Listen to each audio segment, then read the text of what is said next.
கிறிஸ்துவுக்குள் பிரியமானவர்களை நாம் பார்க்க போகிற வசனம்னா நீதிமொழிகள் 15ஆம் அதிகாரம் 1ஆம் வசனம். மெதுவான பிரதியுத்திரம் உக்கிரத்தை மாற்றும், கடுஞ்சொற்களோ கோபத்தை எழுப்பும். நம்ம ஒவ்வொரு நாளும் ஒவ்வொரு நாளும் பேசுகிற வார்த்தைகள் எப்படி இருக்குது? ஒவ்வொரு நாளும் நம்ம குடும்பத்தில் நம்ம கணவன் மனைவிக்கிடையே, மனைவி கணவனுக்கு இடையே பேசுகிற வார்த்தைகள் எப்படி இருக்குது?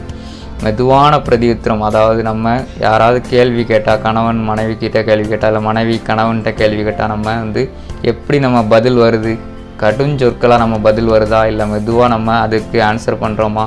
யோசித்து பார்ப்போம். அதான் சொல்கிறாங்க, மெதுவான பிரதியுத்திரம் உக்கிரத்தை மாற்றும், கோபத்தை தணித்து குடும்பத்தில் அமைதியை உண்டாக்கும். நம்ம கடுஞ்சொற்களை யூஸ் பண்ணால் என்ன ஆகும்னா, கோபத்தை எழுப்பி நம்ம குடும்பத்தை அதை அழிக்கக்கூடிய நிலைமைக்கு கொண்டு போய் விட்டுரும். அதான் சொல்கிறாங்க மெதுவான பிரதியுத்திரம். நம்ம ஒவ்வொரு நாளும் நம்ம யோசித்து நம்ம வாயிலிருந்து வர்ற வார்த்தைகள் மெதுவாக அமைதியாக சாந்த குணமாக இருக்கணும். நம்ம கடுஞ்சொற்களை உபயோகிச்சிட்டோம்னா அது நம்ம வாழ்க்கையில் அனுதினமும் சண்டை சமாதானம் இல்லாமல் இப்படி தான் நம்ம குடும்ப வாழ்க்கை அமையும்.